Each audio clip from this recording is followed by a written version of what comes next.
안녕하세요. 코인 랩소디 오늘도 여러분들과 함께하겠습니다. 본부장님과 인사부터 나눠보겠습니다. 어서 네, 오세요. 안녕하십니까. 반갑습니다. 네, 오늘도 저희와 함께 이야기 나눠볼 텐데요. 일단 뉴스를 보기 전에 이제 짤막짤막한 기사들을 좀 봐야 될 것 같아요. 왜냐하면은 저희가 이제 비트코인 많이 올랐었다가 이제 다시 좀 낙폭이 커졌거든요. 그래서 이제 비트코인 다시 박스, 횡보장 이런 이야기가 좀 시장에 나옵니다. 그래서 약간의 투심이 좀 사그라들 수 있는 그런 시점들이어서 일단은 102,886에서 99,894달러가 이제 강력한 지지선이다. 그렇게 보시면 되고요. 이게 이제 비인크립토가 글래스노드의 이제 아이오맵 지표를 활용해서 이야기를 했던 내용이에요. 이 특정 가격대 주변에서 수익 중이거나 이제 손실 중인 투자자의 물량의 분포를 보여주는 지표인데 이제 이 지표상 투자자들은 이 가격대에서 39만 8,590개의 비트코인 엄청난 물량이죠. 이거를 매수를 한 겁니다. 그래서 이제 그러다 보니까 요때가 이제 요 가격대가 가장 강력한 지지선이 될 수 있다라고 보고 있습니다.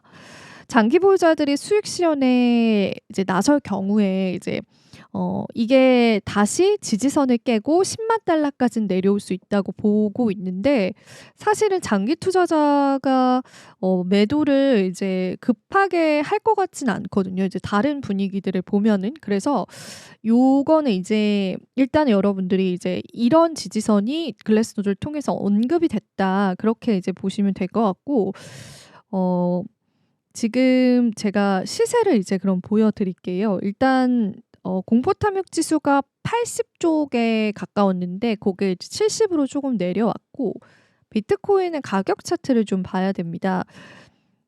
지금 그 미국 쪽에서 무디스에서 신용 등급을 강등하면서 비트코인이 이제 순간적으로 여기 보시면은 10만 6,800달러까지 올라왔어요. 여기 보이시죠? 꼭지점. 그러면서 디지털 금에 관한 수요가 확 몰렸었습니다. 그래서 이게 전고점 돌파하고 새로운 강세장이고 일단은 신용 등급이 강등이 된 거는 이제 글로벌 증시의 위축과 위험성을 나타내는 거잖아요. 근데 만약에 그렇게 될 경우에 비트코인에 시선이 몰리네. 그러면 이제 전통 자산에서 비트코인의 역할이 정말 디지털 골드로서의 역할이구나. 이제 이런 기대감들이 조금 안 왔다가 그 물량을 이제 그대로 다시 뺐습니다. 그래서 10만 2천까지 미끄러져 내려왔기 때문에 이 부분에 관한 해석은 이제 다양하기는 한데 일단은 우리가 조금 더 오늘 뉴욕장이 펼쳐지고 나서의 시장 상황들을 좀 지켜봐야 된다라는 거 한 번 더 체크를 해드릴게요.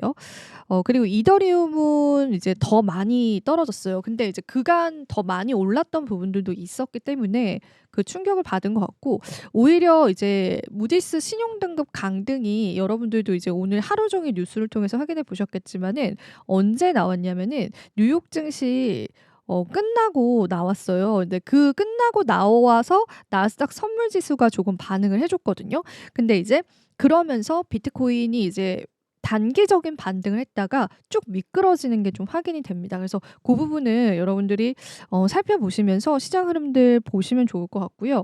낙폭이 컸던 거는 이제 아발란체랑 그리고 이제 이더리움도 낙폭이 굉장히 컸고요. 그리고 비트코인 캐시 쪽도 낙폭이 컸습니다. 그래서 요게 이제 투심을 악화시킬 수 있는 지표가 될지를 봐야 될 것 같고요. 전반적인 시장의 이제 시가총액 마켓캡은 1.94% 하락했다고 보시면 될 것 같습니다. 오늘 그러면은 저랑 뉴스들 하나하나 보겠습니다. 일단은 첫 번째 보여드릴 뉴스는요. 이게 제가 앞서서 말씀드렸던 그 내용이에요. 현물 시장에서 급격한 매수세가 보여주면서 10만 6천 달러가 좀 돌파가 됐던 부분입니다.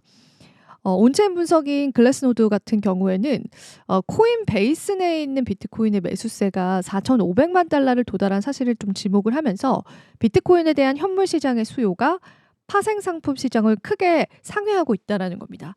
그러니까 파생 상품은 상승과 하락에 같이 베팅을 하는 거고 현물은 하락에 베팅을 할 수가 없어요. 상승에만 베팅을 할 수 있는 거죠. 그러니까 그만큼 사람들이 시장의 상방에 관한 좀 그런 투심이 좀 몰렸다라고 해석을 해볼 수가 있습니다. 그런데 일단은 다시금 내려왔다라는 게 지금 현재의 시점이어서 그 부분을 여러분들 살펴보시면 좋겠고 앞서도 언급을 해 드렸는데 이제 93,000에서 95,000달러 사이에 강력한 지지선이 있다라는 거. 자 그리고 요번에는 이제 기관 수요 측면에서 볼게요. 블랙록이 최다 비트코인 보유사로 이제 등극을 했습니다. 순매수세를 통해서 비트코인 보유량이 약 63만 1,962개에 도달했다는 걸 알게 됐고요.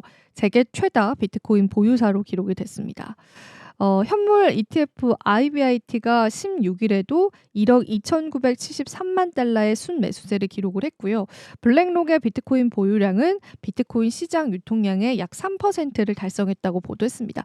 전반적인 그 이제 현물 ETF 운용사가 한 10개 정도 있잖아요, 대략. 근데 그 운용사들이 지금 현재 유통량의 대략 한 6~7% 차지하는 걸로 알고 있어요. 근데 그중에 절반 이상을 블랙록이 가져간다라는 겁니다.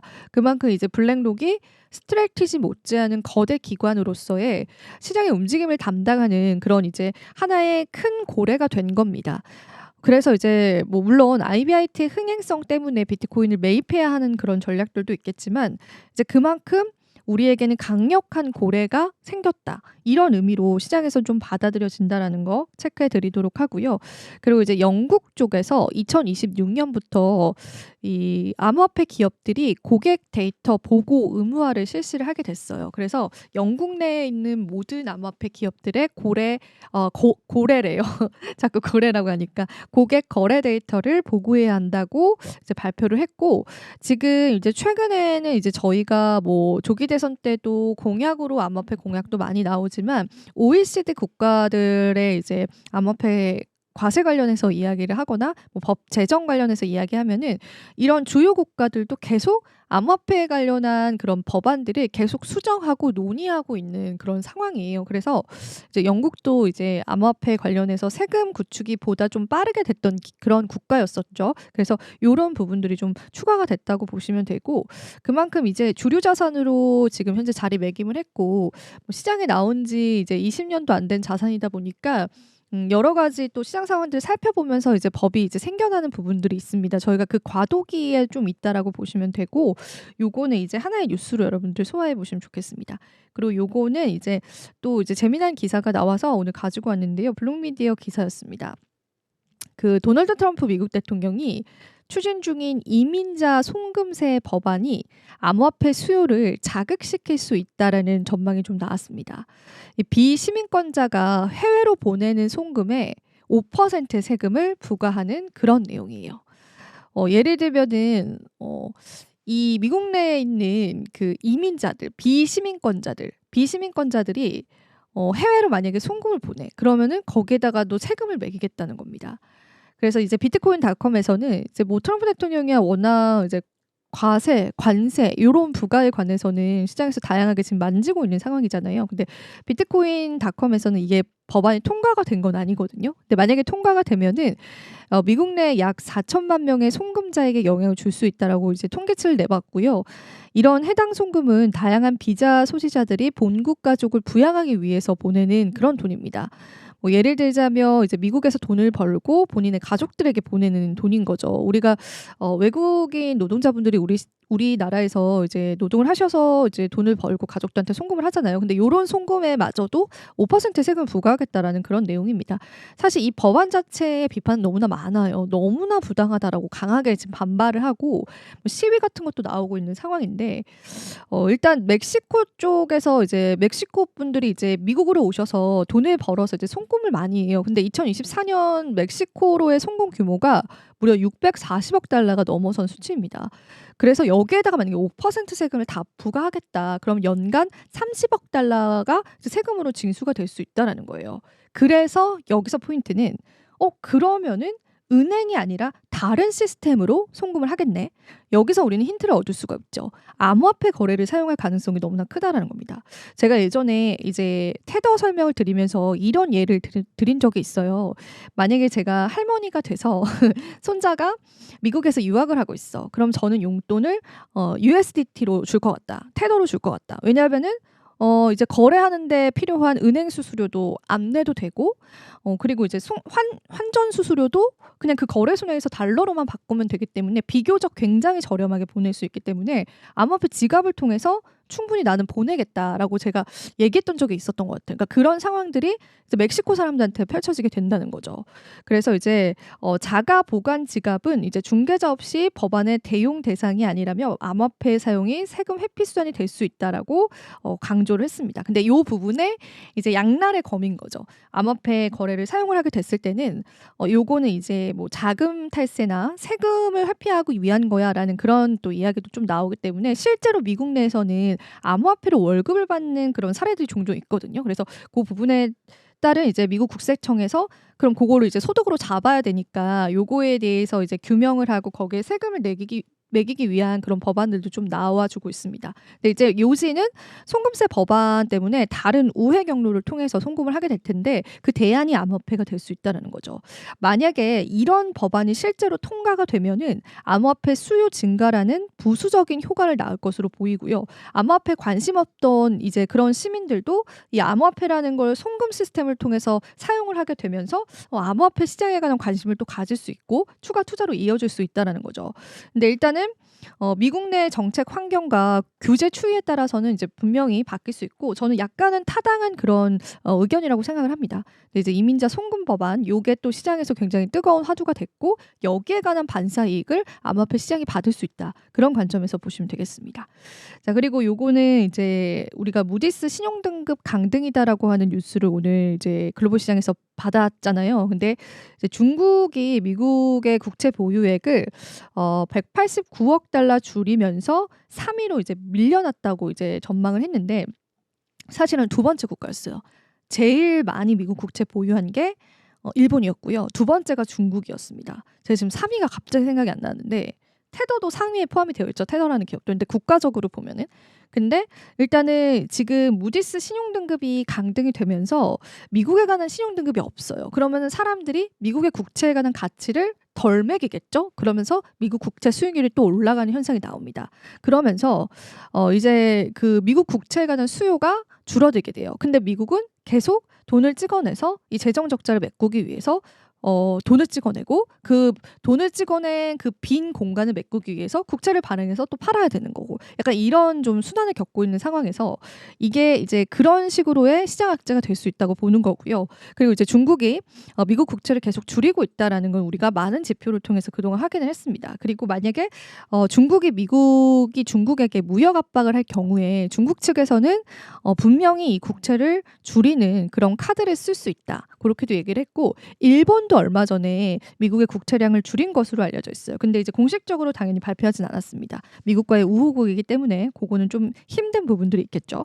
자, 그리고 일본의 메타 플래닛이 비트코인 이제 1004개네요. 천사라는 의미를 가지고 있죠. 1004개 추가 매수를 한 게 또 알려져 있고요. 또 스트래티지는 계속 그 비트코인을 더 매수하겠다 이렇게 또 얘기를 하고 있고 그 스트래티지 쪽에 관한 공매도 양이 되게 이제 많아졌다고 해요. 그래서 마이클 세일러는 스트래티지 공매도를 하는 거는 굉장히 어리석은 그런 행동이다. 그렇게도 이야기를 했습니다. 근데 일단은 이제 일본판 스트래티지죠. 일본의 메타플래닛이 비트코인 1004개를 추가 매수해서 총 보유량을 7,800개까지 늘렸다라고 밝혔고요. 비트코인의 총 가치는 현재 시세 기준에서 8억 1,330달러에 달한다고 이야기를 했습니다. 일단 메타플래닛은 올 연말까지 일정 금액의 비트코인을 매수하기로 계획을 세워놨고요. 그 계획을 시장에 공표를 했습니다. 그러면서 이제 계속 공격적인 매수를 이어오고 있고 지금 같은 경우에는 올해 매수하기로 했던 금액의 절반 이상을 매수한 것으로 알려져 있습니다. 그래서 이렇게 공격적인 추가 매수가 계속 이루어질 가능성이 있다라는 측면에서 보시면 되겠습니다. 그리고 아까 전에 제가 이 이야기를 이제 간단히 드렸는데요. 조금만 더 자세히 드려보자면은 일단은 그 미국 재무부에 따르면 지난 3월달 외국의 미 국채 보유량은 9조 495억 달러로 사상 최고로 기록을 했습니다. 그러니까 외국에서 미국채를 이제 많이 산 겁니다. 근데 이제 중국의 보유액은 7,654억 달러로 전월보다 줄였고요. 감소세로 전환을 했고 영국이 2위네요. 1위가 일본 1조 1,300억 달러 미국채 보유하고 있고 2위가 영국 그리고 마지막으로 3위. 원래는 이제 2위가 중국이었는데 3위로 밀려났고요. 저널에 팔아낸 것이 확인이 됐습니다. 사실 이제 중국이 계속 팔고 있다 요런 건 이제 말씀을 계속 드렸었는데 미국 국채 보유량이 2013년도에 정점 찍은 이후에 계속 꾸준히 감소하고 있거든요. 그래서 2023년 말에는 8,160억 달러인데 지금은 7,654억 달러로까지도 떨어졌습니다. 파이낸셜 타임즈는 이제 중국의 미국채 보유액 감소가 이게 미국의 신용 등급 강등에 따른 추가적인 시장 경고라고 이야기를 했고요. 이 수석 이코노미스트는 중국은 느리지만 계속 꾸준히 매각을 하고 있고 미국에 대한 경고 신호다. 그리고 이제 미국은 조치를 빨리 취해야 된다. 이런 이제 경제학자들의 굉장히 이제 비관론적인 이야기도 좀 나오고 있다라고 합니다. 그리고 제가 앞서 말씀드린 것처럼 협상 카드로도 사용될 가능성이 있다. 그렇게 여러분들이 보시면 될 것 같습니다. 자, 암호화폐 뉴스 다양하게 또 이야기를 나눠봤습니다. 일단 비트코인 지금 다시 하락이기 때문에요. 시세 좀 자세히 살펴보시면서요. 시장 뉴스랑 잘 대입해 보셔야 될 것 같습니다. 자, 본부장님 또 열심히 뉴스들 준비해 주셨는데요. 이야기 들어볼게요, 본부장님. 네. 뉴스가 이제 그 바이든 대통령이 이제 오늘 아침에 한 5시쯤인가요? 이제 제가 이제 뉴스를 정리하는데 나왔더라고요. 전립선암 4기 판정을 받았습니다. 전개 불가가 이제 거의 불가능한 거고 사실 그동안 계속 건강 논란이 있었는데 그런 부분들이 보니까 이제 전립선암 때문이고 사실상 그 내용을 보니까 이제 성명서를 통해서 보니까 배뇨 증상이 호소되고 검진 결과 작은 결절이 발견됐고 4기면은 거의 끝 아닙니까? 그렇죠. 글리슨 점수 9점이라고 해서 암세포가 모르셨을까요? 이제 이 부분에 대해서는 뭐 보도된 것만 이제 보도를 드리면 뭐 의심되는 부분은 있지만 어쨌든 보도된 것만 어쨌든 아픈 거라서 이제 더 이상 추측은 하지 않는 걸로 해야 될 것 같아서 글리슨 점수 9점이라고 해서 이제 약간 의료 용어인데 암세포가 뼈까지 전이된 걸로 봅니다. 그래서 일단 이거는 거의 뭐 이제 치료는 하지 않고 그렇겠네요. 관리만 하는 거고 이제 제가 이제 그 기사들 여러 개 읽어봤는데 그렇게 하면 이제 가능한 생존 기간은 5년에서 10년으로 보더라고요. 그리고 사실상 전립선암은 암 중에서도 이제 가장 그 아니요 생존을 가장 생존기가 이제 그 임파선암 다음으로 생존력이 가장 높습니다. 다른 암에 비해서 생존력이 높은데 어쨌든 이게 말기암이라서 약간 전이가 됐기 때문에 좀 힘들다고 보는데 그렇게 하시는 게 어쨌든 그런 부분에서 좀 그렇게 하시는 게 좀 그 약간 예후가 안 좋은 거죠. 그렇게 생각하시면 될 것 같습니다. 그렇게 이게 늦게 발견하신 게 좀 안 좋은 거예요. 전립선암은 대부분 다 치료가 되십니다. 빨리 발견하셨어요. 네, 예, 빨리 발견하시면 거의 치료가 됩니다. 왜냐하면 이 전립선암은 사실은 그 전립선을 싸고 있는 그 막이 상당히 두껍기 때문에 나오기가 상당히 힘들어서 초기에 발견하시면 대부분 다 완치가 되십니다. 사실은 뭐 한 2기나 1기 정도에 발견하시면 대부분 다 이제 그 알고 계시기 때문에 그렇게 되신다고 보시면 되고요. 그래서 이제 근데 이 뼈까지 전이가 되면 공격적인 형태라 매우 우려가 키우고 있다라고 합니다. 전립선암 미국 남성 100명 중에 13명이 일생 중에 진단받는 흔한 암이고요. 우리나라도 많이 걸리십니다. 그래서 보통 50세 이후의 남성들은 한 번씩 다 검사를 하시고 보통 PSI라고 피로 검사해서 PSI 검사를 하시거나 이렇게 하시면 검사를 받으시는 게 좋습니다. 50세 이상 남성들은 검사를 받아보시면 하고요. 글리슨 점수 9점이면 고위험군에 속합니다. 그래서 다만 이제 바이든 측은 이번 암이 호르몬의 반응에서 형태로 효과적인 관리와 치료가 가능할까라고 얘기를 하시는데 어쨌든 예후가 별로 안 좋기 때문에 전반적으로 이제 관리 체계로 들어가셨다고 합니다. 이제 정치권 반응은 잇따르고 있는데요. 도널드 트럼프 대통령은 자신의 SNS인 트루소셜을 통해서 멜라니아 여사와 함께 바이든 케어를 기원한다고 밝혔고 버락 오바마 전 대통령도 바이든의 이제 결의와 우아함이 이번 시련을 잘 이겨낼 거라고 얘기를 하셨습니다. 카멜라 해리스는 어쨌든 전 부통령도 조 바이든 투사이면서 낙관적으로 이 상황을 잘 극복할 것이라고 언급을 하셨습니다. 바이든 건강부는 최근에 어쨌든 제가 어쨌든 말씀드렸어서 원제라는 책을 내면서 이제 많이 문제가 됐고 악시오스와 CNN의 공동 집필한 원제라는 책이 있었죠. 그러면서 휠체어 사용 여부에 대해서 논의가 됐었고 작년에 이제 어쨌든 그 모금 운동 때 이제 자기의 절친이었던 조지 클루니도 못 알아봤다라고 얘기하면서 상당히 문제가 많이 됐었습니다. 그리고 기밀 문제 유출조차도 이제 특검에서 녹취록에서 바이든이 기본 단어조차 그리고 이제 지명도 서로 이제 구분을 못했다라고 하면서 이런 문제가 많이 불거졌습니다. 그래서 기억력이 떨어진 노인이라고 언급한 바 있어서 사실은 이번 대선의 후보직에 물러나는 결정적인 이유가 됐으면서 확실히 건강을 혹시 알고 있었던 게 아닌가라고 이제 추측도 하고 있습니다. 바이든 전 대통령 현재 델라웨어 자택에서 가족들과 시간을 보내고 있고 최근에 첫 공개 연설에서 이제 어쨌든 트럼프 대통령을 강도 높게 비판하기도 했습니다. 그리고 최근에 BBC와의 인터뷰도 하기도 했었는데 이런 사실을 어쨌든 밝혔습니다. 어쨌든 밝혀서 이제 뭐 되고 있고요. 어쨌든 이게 좀 얘기가 돼서 이제 화제가 오늘 아침에 상당히 크게 돼서 이제 제가 여러분들에게 알려드리게 됐습니다. 네. 발빠르게 이제 감사합니다. 네. 다음 소식. 이제 얼마 전에 제가 이제 뭐죠? 아마존에서 이제 하지 말라고 했던 거를 또다시 월마트에 얘기를 하고 있습니다. 도널드 트럼프 대통령이 이제 자국의 유통업체 월마트에서 관세 이유로 소비자에게 가격 인상을 하지 말라고 똑같이 얘기하고 있습니다. 현지 시간으로 이제 어제 밤이죠. 이제 트루소셜에 우리나라 시간 어제 밤입니다.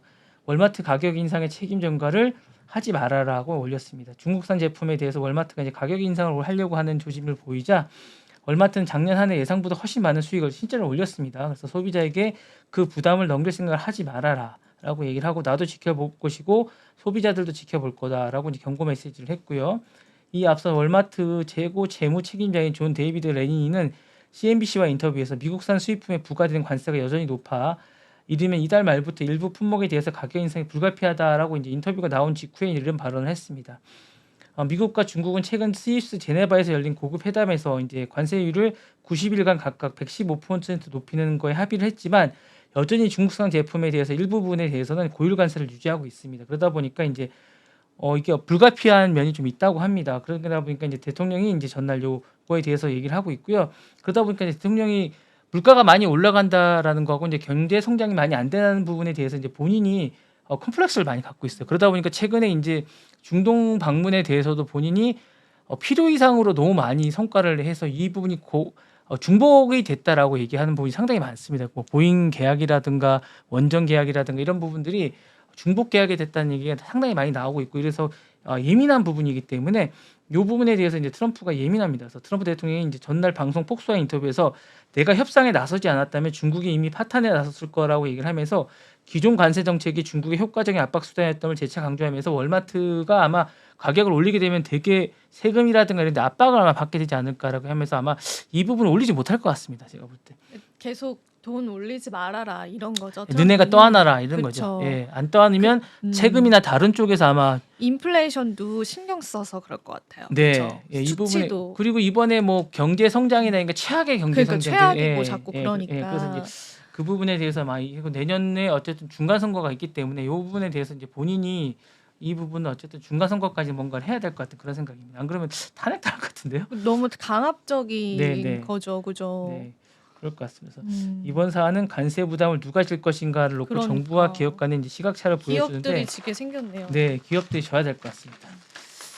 어쨌든 뭐 기업이 돈을 벌어서 정부에 어쨌든 재정 적자를 메꿔야 되는 약간 그런 상황이 되지 않을까라는 생각이 들고 시장 개입을 본격적으로 해야 될 것 같은 그런 생각이 듭니다. 그래서 갈등은 이번에는 어쨌든 뭐 초반이라 하겠지만 자꾸 이렇게 되면 가능할까라는 생각이 듭니다. 그래서 어쨌든 그런 생각이 들고요. 자, 다음 생각은 이제 아름다운 법안에 대한 건데 이게 어쨌든 빅 뷰티풀 빌이라고 이제 통과시켜 달라고 공화당 의원들에게 얘기하는데 이게 정책 패키지입니다.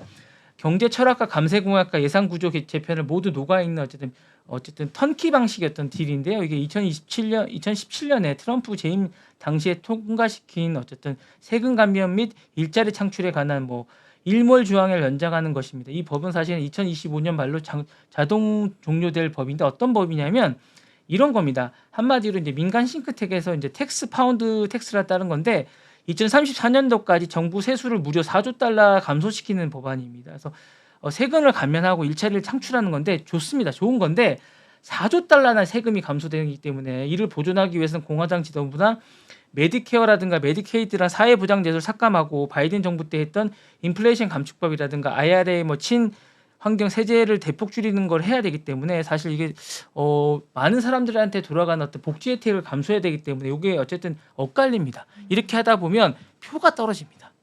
그래서 공화당 의원들이 많이 떨어지게 됩니다. 그래서 이게 어쨌든 마가를 대표하는 지지 사람들의 어쨌든 요 부분들의 저소득층의 무료보험이라든가 연금 축소가 어쩔 수 없이 일어날 수밖에 없기 때문에 이게 어쨌든 하게 되면 요 부분에 어쨌든 좀 약간 힘들지 않을까라는 생각이 있고요. 좀 힘들지 않을까라는 생각에서 지난주에 어쨌든 공화당 소속의 강경파 5표가 반대표를 던지게 됐습니다. 1차로 부결이 됐고요. 무디스가 어쨌든 이 상황을 지켜보던 국제평가 무디스가 결국 미국의 국제신용을 강등하면서 경고장을 날리기도 했습니다. 요것 때문에 떨어졌습니다. 예, 그래서 무디스 발표문을 통해서 미국 정부의 구조적인 재정 적자와 정치적 불확실성이 단기적으로 해소될 가능성이 낮다라고 진단하면서 재정 건전성에 대한 우려를 근데 좀 공식화했습니다. 이해가 안 돼요. 아름다운 법안이. 이름만 그렇게 붙인 거예요. 아 그래요? 원래 이렇게 포장을 이렇게 합니다. 아, 그러니까 뭐 삭감이나 이런 것들 포장을 할 때 이쁘게 포장합니다. 원래 이렇게 안으로 들어갈수록 포악하거나 이런 것들을 겉에서 볼 때. 겉에서 볼 때 빅, 뷰티풀, 뭐 파워풀 이렇게 합니다. 예, 늘 이렇게 합니다. 네. 이게 전략이 통할지는 좀 지켜봐야 될 것 같고 그러면서 SNS를 통해서 공화당을 다시 한번 단결해 달라고 하고 제도 개혁이 불가능하다고 얘기합니다. 그래서 이렇게 얘기하는데 좀 지켜봐야 되지 않을까 생각이 듭니다. 네. 역대급 재정 적자를 줄여야 된다라고 하는데 그렇죠. 그건 심각하니까 빨리 줄여야죠. 그렇게 이게 근데 사실 이게 포지셔닝이 그런데 심각한가요? 제가 잘 모르겠습니다. 망할까? 미국 재정 적자가 심각한데 이게 재정 적자로 인해서 미국이 망할까요? 안 망하죠. 네, 근데 기축통화국이니까. 네, 왜 근데 그렇게 힘들어할까요? 금리 때문인 것 같아요. 금리. 그렇게 뭐 금리랑 연관이 되니까. 별로 그렇게 뭐 걱정 안 해도 될 것 같은데 우리가 남 걱정할 때. 그렇죠. 우리는 우리 걱정을 해야 돼요. 네. 맞아요. 예, 뭐 맞습니다. 아니 미국이 재정 적자 걱정할 필요 없을 것 같아요. 우리는 그러니까 걱정할 필요가 아니 없죠. 미국이 네. 재정 적자를 굳이 걱정할 필요가 있을까요? 그것도 맞는 말이에요. 근데 그것도 진짜 맞는 말이에요. 그래서 그게 이제 그렇게 얘기하시는 경제학자분들도 많아요. 거기는 어떻게든 살아남고 주변국이 이제 피해를 보니까. 근데 네. 지금 젠슨왕이 대만 가 있습니다. 지금 대만 가고 있어요. 대만 가 있어요. 컨퍼런스 하고 있잖아요. 네, 대만 가서 이제 그 기조연설. TSMC를 지금 좋아해서 여러 가지 얘기하고 이제 H300 뭐 하겠다라고 지금 얘기하고 있고 립 서비스 엄청 해주고 있어요. 타이페이에서 열린 컴퓨텍스라고 있습니다. 컴퓨텍스. 네, 컴퓨텍스 오늘 매년 다뤘어요. 네. 우리가 지난해 올해 가겠다고 얘기했던 것 같은데 올해도 못 갔네. 안 나왔어요 출장비? 네. 안 나오나요? 가려고 했는데 바빠서 못 갔네. 제가 너무 바빠. 올해 가려고 했는데 벌써 5월이네. 그러니까요. 제가 지난해 8월인가 올해 갑시다고 맞아요. 했는데 벌써 5월이네. 진짜 이제 시간 5월이 온 줄 빨라요. 몰랐네요. 본부장님 저랑 같이 왔잖아요. 네. 회사에. 오려고 했는데 못 갔네요. 내년에 가야겠네. 내년이에요 또? 계속 내년. 이거는 이제 컴퓨텍스하고는 상관없는데 PSI 퀀텀에 투자하겠다라고 얘기를 해가지고 차세대 패권의 확보를 나섰는데 컴퓨텍스 얘기를 조금 해주면요. 지금 5월 20일 날 대만 타이페이에서 컴퓨텍스를 젠슨왕이 지금 하고 있습니다. 지금 하고 있고요. 여러 가지 얘기를 지금 하고 있습니다. 거대한 시스템으로 해서 이제 립 서비스. 그러니까 제가 볼 때 약간 립 서비스 이미 나와 있는 얘기들을 지금 해주고 있는 거고요. 왜냐하면 TSMC하고 밀접하다 보니까 엔비디아는 TSMC를 뗄래야 뗄 수가 없습니다. 기본적으로 그러다 보니까 이제 엔비디아는 기본적인 젠슨왕은 어느 나라를 가든지 그 나라에게 립 서비스를 하나씩 해주고 있습니다. 인도 가면 인도, 일본 가면 일본, 우리나라 가면 우리나라 하나씩 해주고 있습니다. 근데 그게 그 나라에서 뭐 이루어지는 건 없습니다. 제가 볼 때 이루어지는 건 없습니다. 이루어지는 거 없고요. 기존에 이제 엔비디아 내부 칩만 적용했지만 이제 마블이나 뭐 메디아텍이나 이런 기업들이 채택할 예정이고 엔비디아의 GPU는 하고 하반기 H300 나온다는 게 기본적으로 이제 핫한 뉴스 같아요. H300이 나올 것 같은. 그게 해서 이제 우리나라랑 연관된 건 그거에 맞춰서 이제 우리나라가 그거를 준비해야 되지 않을까라는 생각이 좀 들고요.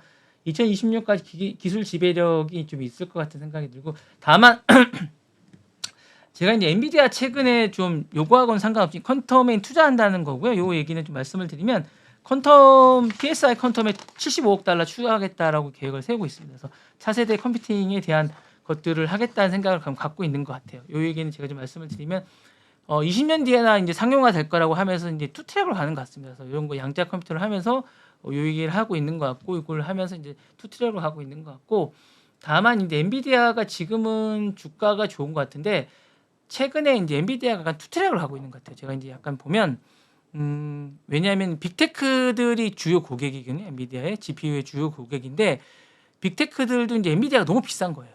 GPU가 너무 비싸고 이게 수요가 자기네들의 어쨌든 여러 가지로 뭐 어쨌든 클라우드의 주요 고객이고 GPU가 좋아서 이제 AI의 주요 고객인데 이게 너무 비싸고 자신들에게 최적화되지가 않고 이러니까 자체 칩을 지금 다 개발하고 있습니다.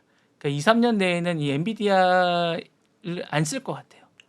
다 자체 칩을 개발했을 것 같아요. 기본적으로. 주문형 반도체. 예. 네. 그러니까 이걸 다 개발할 것 같고 엔비디아도 그걸 알고 있어요. 그러다 보니까 자신들의 고객이 빅테크가 주로 안 될 것 같다는 생각을 하고 있는 것 같아요. 그래서 이제 기본적으로 고객을 바꾸는 것 같습니다. 이번에 이제 고객을 바꾼 게 중동인 겁니다. 중동이고 나라별로 바꾸는 것 같아요. 나라로 가는 것 같습니다. 그래서 나라로 이번에 바꾸는 패턴으로 가고 있는 것 같습니다. 트럼프는 이번에 중동 가서 엄청 팔고 왔던데요. 이것저것. 아, 그게 중복으로 판 것 같아요. 이미 팔아놓은 걸 다시 계산한 것 같고 계산하면 많지가 않다고 하는 것 같아요. 그래서 그냥 그게 보도만 조금. 예, 이렇게 보도에서 그거 이제 이번에 또 드러난 것 됐군요. 같아요. 그래서 제가 아침 방송에 좀 말씀을 드렸는데 그 중복 계좌가 좀 많아요. 계산을 다시 해봐야 돼요. 난 뭐 많이 팔고 온 줄 알았어요. 이미 판 것들 뭐 그래서 이제 뭐 그런 데다가 대부분 다 서버형이라 이게 내수가 좀 없는 거예요. 대부분 다. 그래서 이제 애플도 얘기하는 게 애플한테 화를 내는 게 그런 거예요. 공장을 지어라. 그때 제가 말씀드렸듯이. 그쵸. 예. 자국의 공장을. 그러니까 대부분 다 이게 내수가 리쇼링이 안 되는 거예요. 예. 그러니까 다 서버형이나 이런 것들이라 공장이 들어오지가 않는 거예요. 예. 대부분 다 이미 팔았던 것들입니다. 그런 예. 거구나. 네. 오해했네요. 제가. 이미 많이 팔려 있고 계산됐던 것들 다시 계산하는 겁니다. 네. 그렇게 왜냐하면 그 경제에 대한 압박관념이 심해서 그 경제를 부흥시켜야 된다는 게 너무 심한 거예요. 이번에 트럼프가 그 부분이 너무 심해서 경제에 대한 것들이 너무 심하다 보니까 이번은 철저하게 경제적으로 간 거예요. 예. 그래서 브룩스 스프린튼이 뭐라고 했어요. 그러니까 브룩스 스프린튼이 이번에 가서 독서를 엄청나게 퍼부었어요. 그 부분에 대해서. 그러니까 이게 경제에 관해서 가서 얘기를 했는데 어쨌거나 중복에 대한 것들이 많아서 점검을 한번 해봐야겠다라고 해서 이번에 점검이 아마 들어갈 것 같습니다. 그러니까 중복이 아닌지에 대한 것들은 이미 계산된 것들, 그 이미 팔렸던 것들 그런 것들에 대한 중복이 어떤가를 한번 계산을 해봐야 되지 않을까라는 생각이 좀 듭니다. 그런 부분이 좀 있고 그 다음에 이제 AI 부분에 관한 것들을 이제 엔비디아가 가장 이번에 혜택을 많이 본 것 같고 그다음에 오픈 AI 쪽이 그나마 좀 혜택을 좀 많이 본 것 같습니다. 네. 두 군데가 좀 많이 본 것 같아요. 제가 볼 때 그런 것 같습니다. 좀 어쨌든 엔비디아는 그래서 약간 타깃을 좀 바꾼 것 같습니다. 그래서 나라별로 좀 바꾼 것 같아요. 왜냐하면 그 빅테크들이 이제 지금은 1, 2년 내에 아마 자체 개발 칩들을 다 개발하고 있거든요. 그래서 그 칩들이 이제 사양에 맞게끔 다 개발하고 있고 사실 그게 어느 정도 상용화돼 가고 있고 사실상 효과를 좀 보고 있다고 보는 것 같아요. 그 주문량이 점점 줄고 있어요. 그래서 이제 그 부분들을 엔비디아가 좀 느끼고 있는 것 같고 그런 부분들이 상용화되고 있기 때문에 그리고 이제 이 엔비디아의 여러 가지 문제점이 계속 나오고 있습니다. 그래서 이 부분들이 향후에 어쨌든 그런 부분들이 이제 변화가 있지 않을까라는 생각이 듭니다. 그래서 이런 부분이 있지 않을까라는 생각이 들어서 향후에 좀 지켜봐야 되지 않을까라는 생각이 듭니다.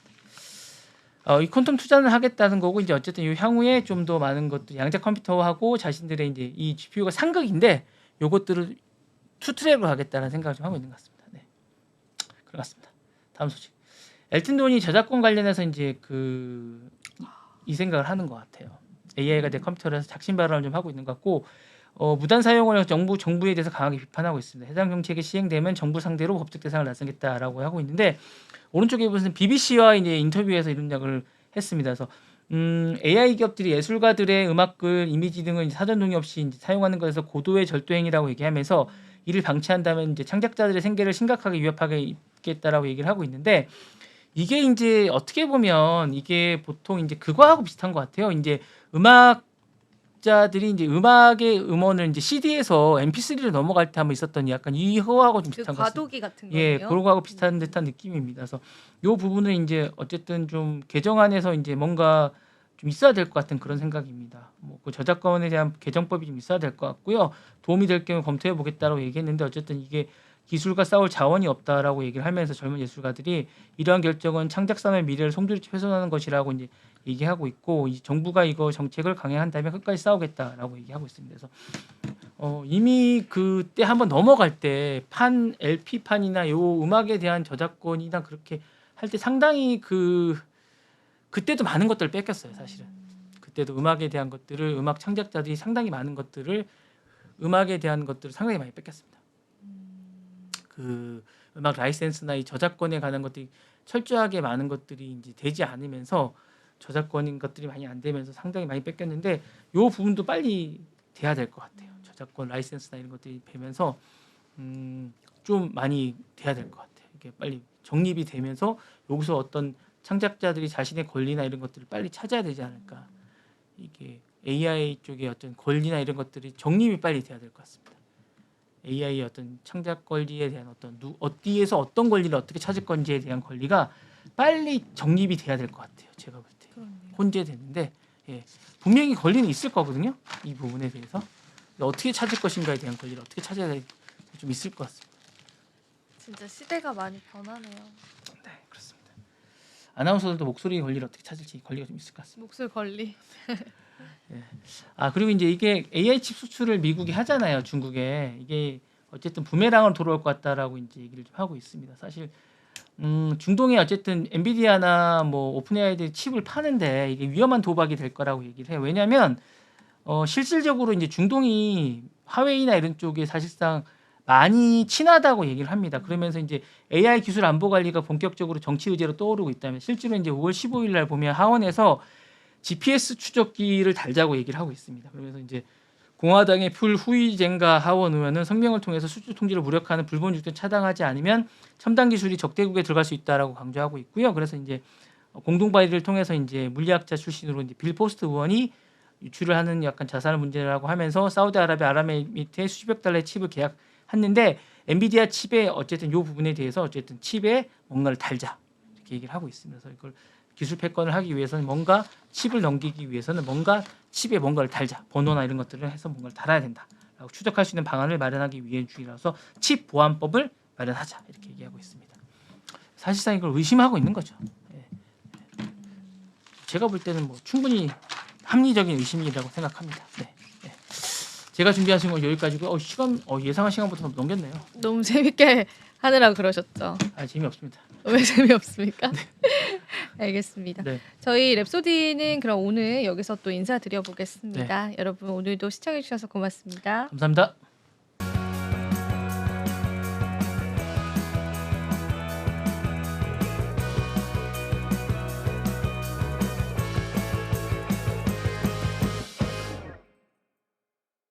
시청자 여러분 안녕하십니까? 국내외 주요 소식 전해드리는 모두의 증시 고유림입니다. 첫 번째 뉴스입니다. 도널드 트럼프 미국 대통령의 중동 순방에서 체결된 AI 빅딜이 국내 증시에 예상치 못한 파급력을 보이고 있습니다. 외국인 투자자들은 대표적인 AI 반도체 기업인 SK 하이닉스를 중심으로 매수세를 집중하며 국내 증시에 온기를 불어넣었습니다. 트럼프 대통령의 중동 순방 일정에 동행한 젠슨 왕 엔비디아 CEO가 사우디아라비아 및 아랍에미리트와 체결한 초대형 AI 반도체 계약이 국내 증시를 흔들고 있습니다. 엔비디아는 사우디 현지 기업에 최신 AI GPU GB300 블랙웰을 대량 공급하기로 했고 UAE 역시 미국산 AI 칩을 대규모로 수입하는 협력안을 발표했습니다. 이 모든 계약은 트럼프 대통령의 중동 방문에 맞춰 발표된 것입니다. 이러한 소식이 전해진 14일 외국인 투자자들은 SK 하이닉스에만 7,120억 원 규모의 매수세를 집중시켰습니다. 같은 날 SK 하이닉스 주가는 7.57% 급등했고 3월 27일 이후 처음으로 20만 원 선을 돌파했습니다. SK 하이닉스는 AI GPU의 핵심 부품인 HBM, 고대역폭 메모리를 생산하는 글로벌 1위 기업입니다. 따라서 엔비디아의 중동 계약은 곧 SK 하이닉스의 수주 확대를 의미합니다. 실제 증시에서는 이 흐름이 외국인 투자자들의 본격적인 귀환으로 이어졌습니다. 13일부터 16일까지 유가증권 시장에서 외국인은 나흘 연속 순매수를 이어가며 지난 3월 이후 최장 기록을 경신했습니다. 그 결과 코스피는 전주 대비 1.92% 오른 2626.87로 마감했습니다. AI 반도체 관련주들의 강세는 여기서 그치지 않았습니다. SK 하이닉스의 열 압착 본더 장비를 공급하는 한미 반도체 주가는 한 주간 무려 18.22% 급등했습니다. HBM 생산의 핵심인 TC본더 장비 수주 소식에 외국인 매수세가 몰리며 한미 반도체는 외국인 순매수 12종목에 이름을 올렸습니다. 이경민 대신증권연구원은 원화 강세와 외국인의 매수 전환이 코스피 반등의 동력이 될 것이라며 반도체, 자동차, 2차 전지, 소프트웨어 등 낙폭이 컸던 업종에 주목할 필요가 있다고 조언했습니다. SK하이닉스의 독주는 앞으로도 계속될 전망입니다. 김광진 한화투자증권 연구원은 엔비디아와의 연결고리가 견고한 SK하이닉스는 HBM 시장에서 독주 체제를 이어갈 것이라며 내년 개화가 예상되는 HBM4 시장에서도 가장 먼저 진입할 가능성이 높다고 내다봤습니다.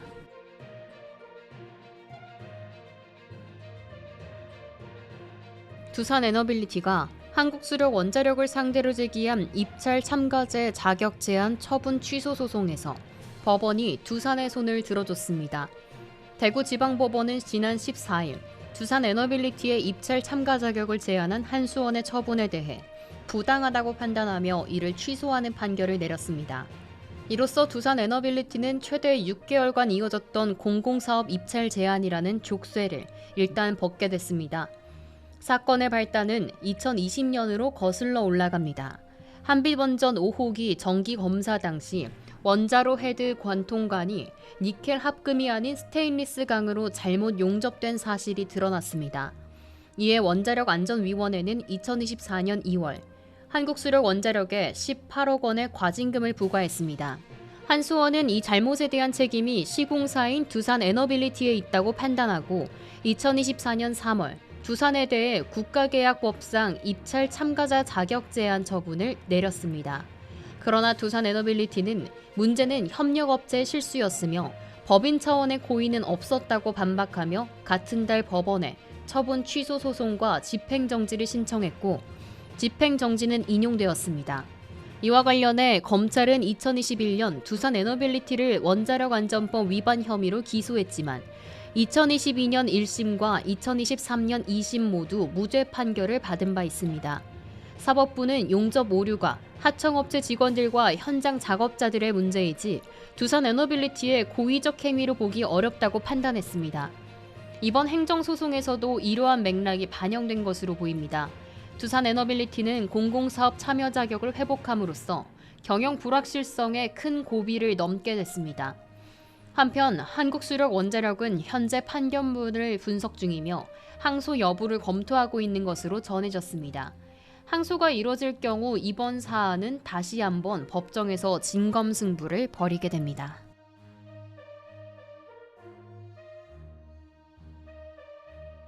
외국인 관광객의 귀환이 불어온 제주 드림타워 효과로 롯데 관광개발의 실적이 날개를 달고 있습니다. 올해 1분기 영업이익이 전년 동기 대비 48% 급증하며 130억 원을 기록했고 주가는 연초 이후 무려 50% 이상 급등했습니다. 그러나 이처럼 외형 성장은 뚜렷했지만 내면을 들여다보면 재무구조의 불안전성과 지배구조 리스크가 주가의 상단을 제한할 수 있다는 우려도 동시에 제기되고 있습니다. 한국관광공사에 따르면 올해 1분기 방한 외국인 관광객 수는 387만 명으로 전년 동기 대비 13.7% 증가했고 코로나19 이전인 2019년 같은 기간과 비교하면 100.7% 급증한 수치입니다. 특히 제주도만 놓고 보면 해외 관광객 수는 약 38만 명에 달했습니다. 이 같은 관광 회복 흐름은 국내 최대 외국인 전용 카지노를 운영하는 롯데 관광개발의 실적 회복을 이끌었습니다. 2020년 말 개장한 제주 드림타워는 팬데믹 직격탄으로 수년간 영업 적자에 시달렸습니다.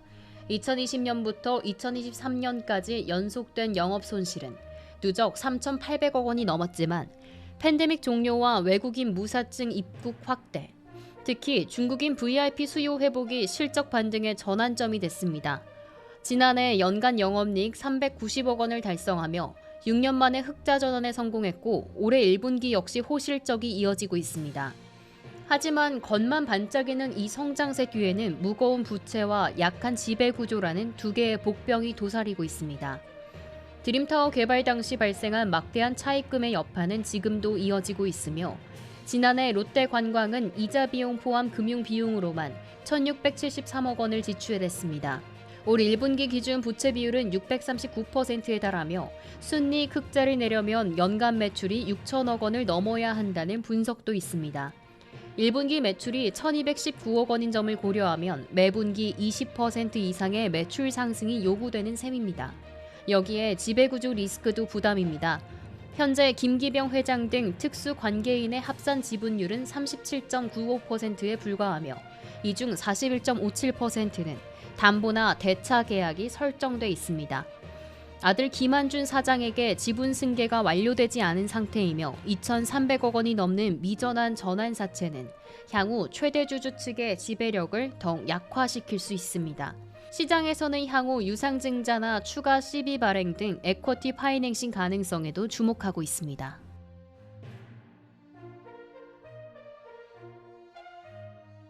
삼성전자의 오랜 자존심이자 글로벌 TV 시장에서 19년 연속 1위를 차지한 영상 디스플레이 사업부가 비상경영 체제에 공식 돌입했습니다. TV 시장의 절대 강자로 군림해온 사업 부문이 긴축 경영을 선언한 것은 그만큼 시장 환경이 급변하고 있다는 신호탄으로 받아들여지고 있습니다. 업계에 따르면 삼성전자는 이달 12일 VD 사업부 전 직원을 대상으로 긴급 공지를 내리고 사업부 차원의 고강도 비용 통제와 위기 대응 조치를 발효했습니다. 출장비와 회의비, 접대비 등 주요 경비에 대해 이미 삭감된 예산을 철저히 준수하라는 지침이 재차 내려졌으며 직원들의 특근도 철저히 제한됩니다. 임원 출장 시 이코노미석 이용, 평사원과 동일한 숙소 사용도 의무화될 전망입니다.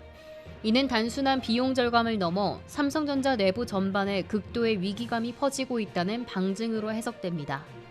중국 업체들의 원가 경쟁력 강화와 고성능 TV 시장 진입, 여기에 최근 본격화된 트럼프발 글로벌 통상 마찰이 겹치며 하반기 수요 불확실성이 극대화되고 있는 것입니다. 삼성전자 관계자는 전사적으로 긴축 경영이 이미 시행 중이며 이번 조치는 그 기조를 VD 사업부 전체로 확대 적용하는 수준이라며 전 부문에 걸쳐 위기의식을 갖고 대응하고 있다고 설명했습니다. 한편 삼성전자는 반도체, 스마트폰, 통신 장비 등 주요 사업 대부분이 글로벌 수요 위축과 원가 상승의 이중고에 직면하며 임원 중심의 경비 축소 조치를 전 직원으로 확대하는 분위기입니다. 특히 네트워크 사업부는 이미 지난해부터 임원들의 비즈니스석 사용 금지, 숙박 비용 절감 등을 실천 중입니다.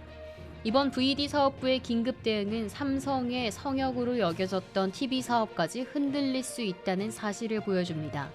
전통적인 수익 창출 원이던 이 부문마저 비상체제로 전환한 가운데 삼성전자의 향후 전략 변화와 조직체계 개편 여부에 이목이 쏠립니다.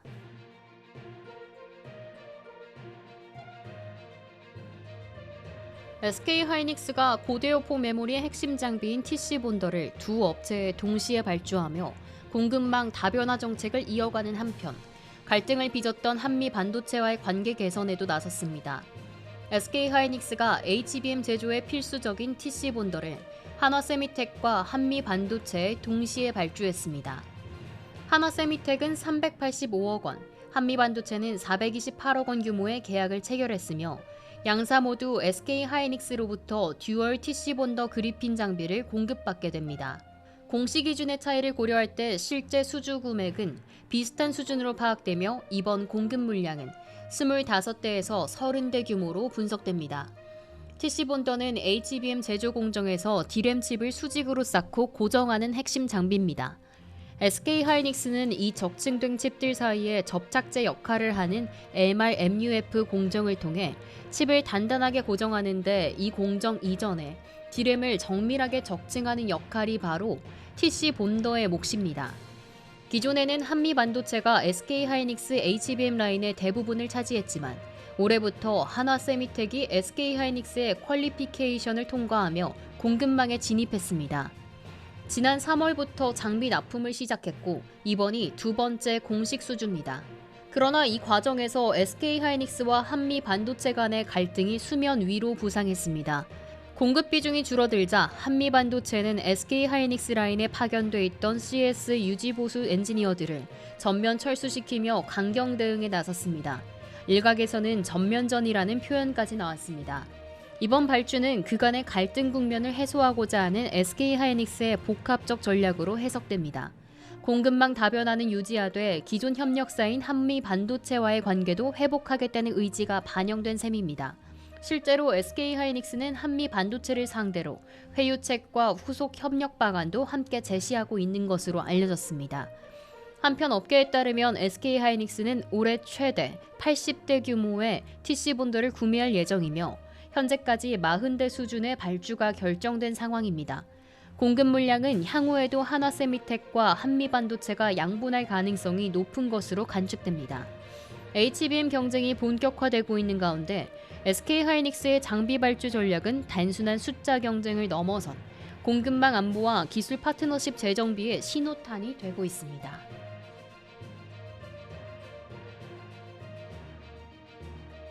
이상으로 모두의 증시 마칩니다.